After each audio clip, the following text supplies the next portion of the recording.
On est sûr des résultats auxquels il est parvenu, mais est-ce que vous pensez que si la compétition a lieu, si Agbojo se retrouvait face à Ouadagni, il serait possible que le match soit serré? Ou vous pensez qu'il y aura un écart en faveur de Ouadagni? En fait, moi je regrette ce qui se passe au sein du Parti des démocrates. Parce que... vous ne pensez pas qu'il y a une main invisible derrière? Oui, mais vous savez, on a l'habitude, et ça c'est le problème des Béninois, même dans nos familles, lorsque tu as des maux de tête, directement tu vas penser que c'est ta tante qui est au village qui t'a ensorcelé. On pense toujours que ce qui nous arrive est du fait des autres. Mais ici c'est le Bénin. Naturellement, le Béninois, c'est la psychologie de notre pays. C'est la culture, c'est factuel, ça se sent. Du coup, ce qui se passe au niveau des démocrates est interne au parti.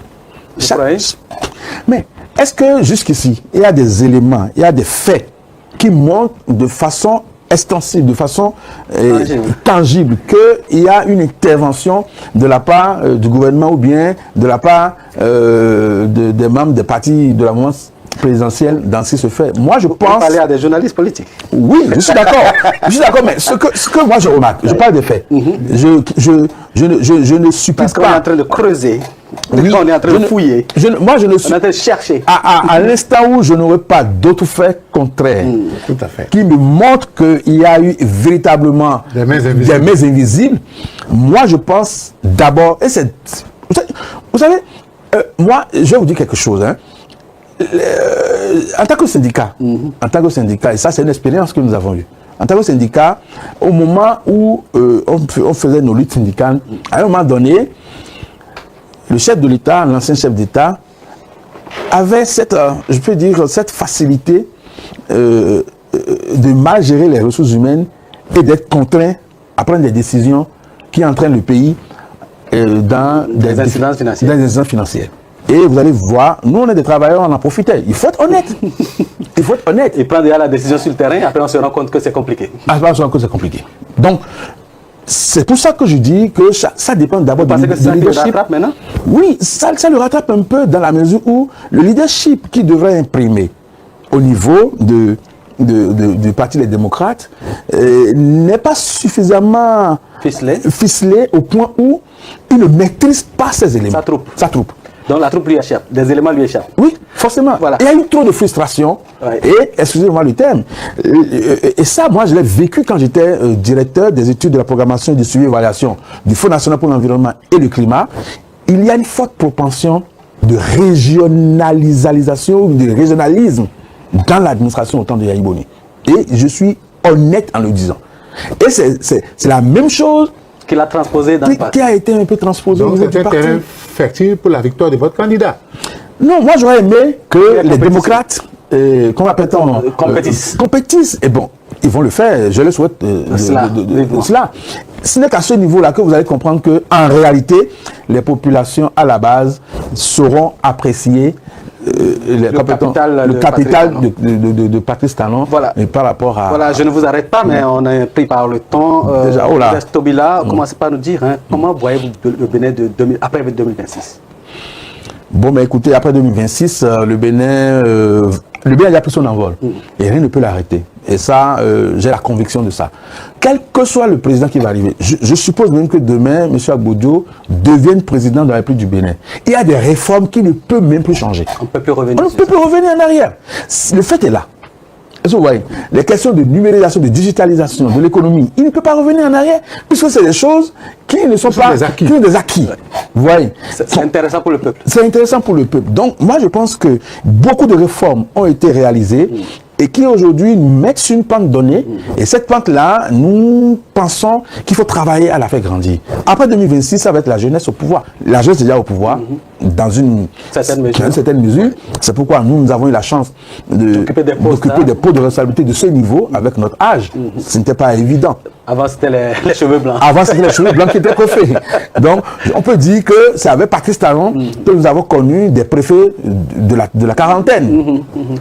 Parfois même moins. Bien sûr, des directeurs départementaux, des directeurs généraux de sociétés, etc., qui ne sont pas d'un certain âge. Est-ce qu'ils n'ont pas quelque part trahi ces jeunes qui ont été appointés? Bon. Est-ce qu'ils ont bien fait le job? Vous savez, ça dépend. Ouais. Je me sens mal à l'aise. Je me sens mal à l'aise d'apprécier mes collègues qui, parce que Mais vous allez regarder dans votre caméra et donner des conseils aux jeunes, toute obédience politique confondue. S'ils sont appointés à un poste de responsabilité. alors, la première chose que je vais leur dire, c'est d'être authentique, de s'engager totalement. Parce que l'engagement est le premier élément de réussite. Lorsque vous arrivez à un poste et que vous ne vous engagez pas, si vous êtes à un poste et que vous pensez à votre fauteuil, vous le perdrez très rapidement. Même si vous le perdez, vous le perdez sans résultat. Donc, il faut travailler, il faut être dans le feu de l'action et il faut faire les choses de façon en respectant les normes. Vous pouvez avoir beaucoup de coups, mais l'essentiel, vous aurez la satisfaction morale d'avoir servi votre pays en toute honnêteté, avec tout votre être possible. Et ça, c'est la première chose que je peux dire à la jeunesse. La seconde, c'est qu'il faut préparer d'autres jeunes. Il ne faut pas faire ombrage aux autres. Il faut donner la main. Il faut donner la main aux autres. Il faut être solidaire. Ce que moi j'ai remarqué, c'est que beaucoup de jeunes, quand ils accèdent à des positions données, Ils se détachent totalement. et ils n'aiment plus que d'autres jeunes arrivent dans le système pour pouvoir Les concurrencer. pour pouvoir les concurrencer. Peut-être, Bon, oui. c'est un peu dommage. Donc il faut être solidaire.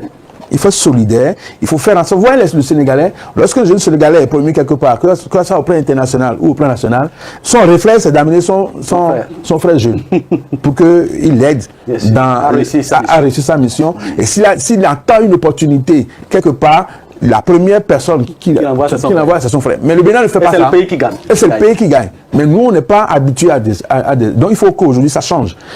En tant que jeunes, lorsque nous accédons à des postes de responsabilité, que nous fassions tout possible pour que d'autres personnes, d'autres jeunes comme nous, puissent être à nos côtés et qu'il y a des opportunités qu'on puisse leur donner et qu'ils évoluent, qu'on évoluera ensemble. On ne finira pas cette émission sans vous demander vos ambitions politiques. Oh là. Restez-vous là, vous êtes membre d'un parti politique. Ouais. Que feriez-vous dans tout ce qui vient là, en 2026?